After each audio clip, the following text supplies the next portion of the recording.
रूस ने कुर्स्क में जीत का ऐलान कर दिया है। रूस ने दावा किया है कि कुर्स्क से यूक्रेन के सैनिकों को मार भगाया गया है, लेकिन यूक्रेन ने एक दिन में ही रूस के 5 सुपर सुरमा को मारकर युद्ध में नया ट्विस्ट ला दिया है। उधर एक एटमी सेंटर को लेकर पुतिन की नजर टेढ़ी हो गई है।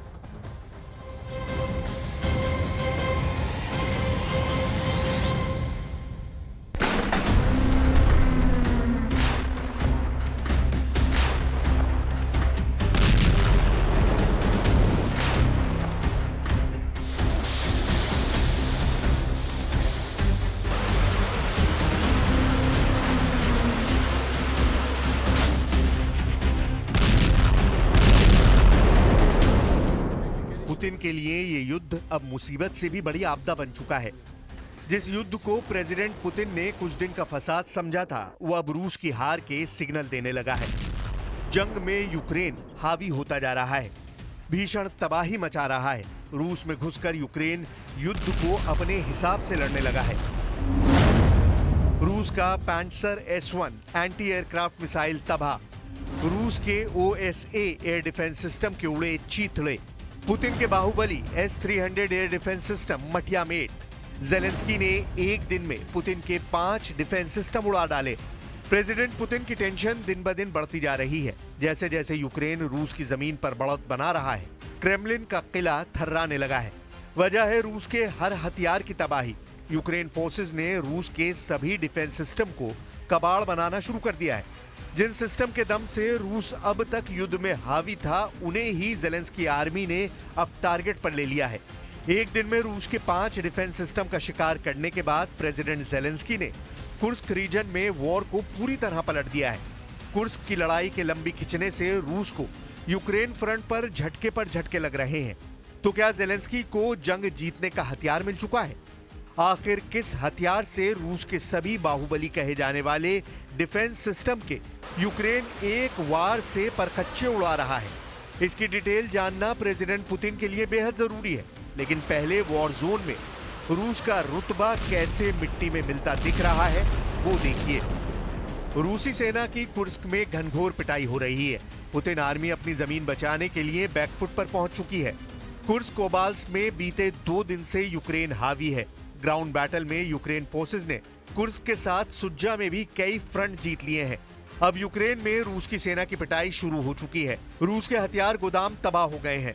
कभी यूक्रेन का हिस्सा रहे क्राइमिया, जिस पर अब रूस का कब्जा है, उस बॉर्डर पर भी रूस की सेना सरेंडर करती दिख रही है। कुर्स्क में रूस का सबसे बुरा हाल हो रहा है, जहां यूक्रेन ने एक बफर जोन बनाकर रूसी सेना की घेरेबंदी कर लाशें बिछा दी हैं।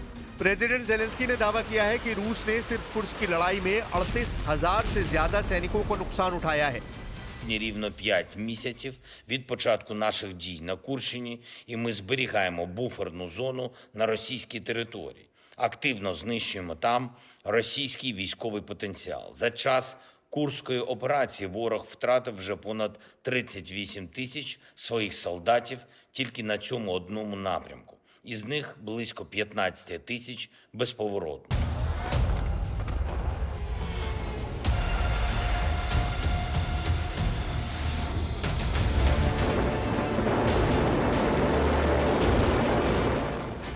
यूक्रेन की सेना ने रूस को बड़ा झटका देते हुए सोमवार को एक ही दिन में 5 एयर डिफेंस सिस्टम को तबाह कर दिया।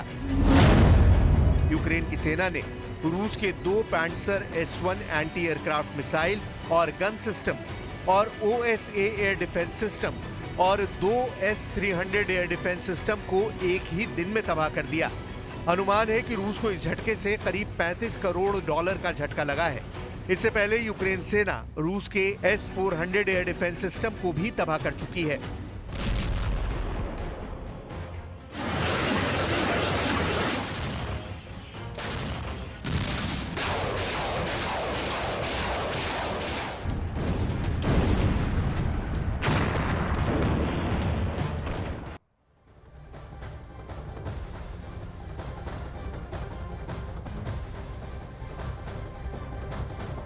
वॉर जोन में लगातार मिल रहे झटके से परेशान प्रेसिडेंट पुतिन ने नया वॉर प्लान बनाया है। अब आग बबूला पुतिन यूरोप में अमेरिका के एटमी अड्डों को निशाना बना सकते हैं, लेकिन जेलेंस्की की मदद करने के लिए पोलैंड ने बड़ा ऐलान कर दिया है।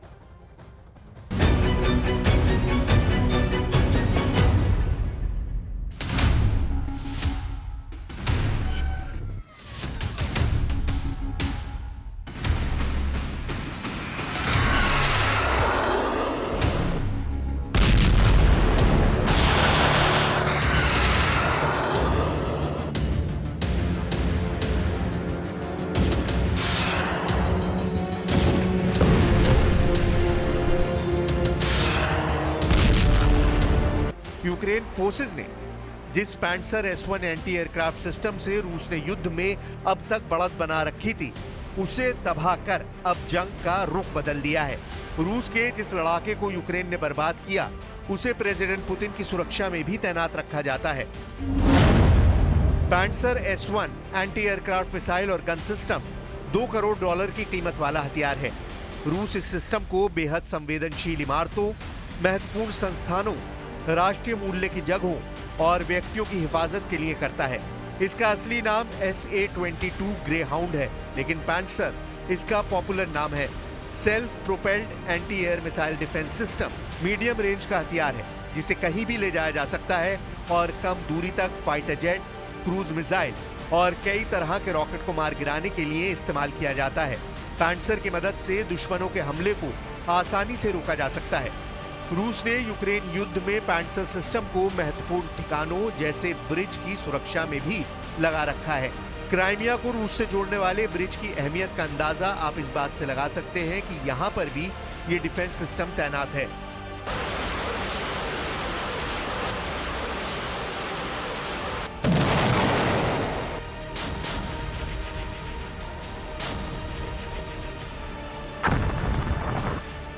रूस जिस हथियार को अवैध मान रहा था, उसे यूक्रेन ने बारूदी धमाके से निस्तनाबूद कर दिया। S-300 जैसे मिसाइल डिफेंस सिस्टम की भी धज्जियां उड़ रही हैं, जिससे पुतिन के हथियार गोदाम में डिफेंस सिस्टम की किल्लत हो गई है। मीडिया रिपोर्ट्स के मुताबिक रूस के पास इतने डिफेंस सिस्टम भी नहीं है कि वो दूसरे देशों से किए वादे को पूरा कर पाए। इसका फायदा उठाकर यूक्रेन ने डोनेस्क, सुमी, खार्किव और ज़ापोरिजिया की किलेबंदी कर ली है। जेलेंस्की ने दावा किया है कि कुर्स्क में उत्तर कोरिया के सैनिकों का सफाया भी अब तेजी से किया जा रहा है। Росіяни перекинули на Курщину сильні свої підрозділи. Там задіяні солдати з Північної Кореї. Важливо, що всю цю свою силу окупант не може зараз спрямувати на інші наші напрямки, зокрема на Донеччину, зокрема проти Сум, зокрема на Харківщину чи Запоріжжя.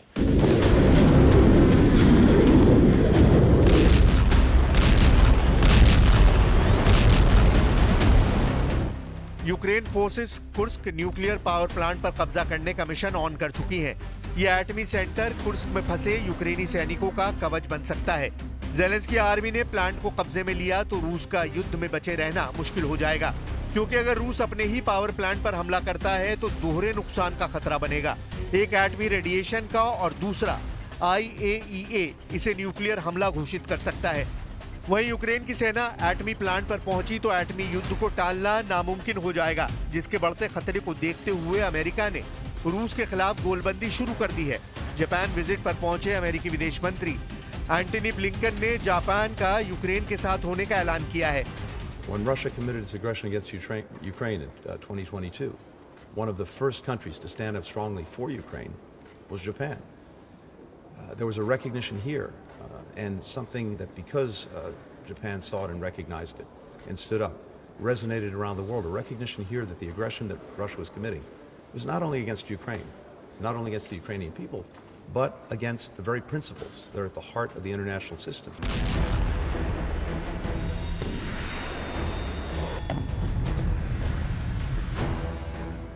ब्लिंकन ने इससे पहले पुतिन पर उत्तर कोरिया को स्पेस प्रोग्राम में मदद करने का आरोप लगाया था।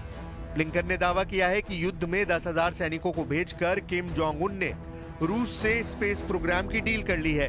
वहीं हर तरफ से मिले सेटबैक से अलग रूस के रक्षा मंत्रालय ने दावा किया है कि रूसी सैनिकों ने पूर्वी यूक्रेन में महीनों तक चली लड़ाई के बाद सबसे अहम फ्रंट पर जीत दर्ज कर ली है।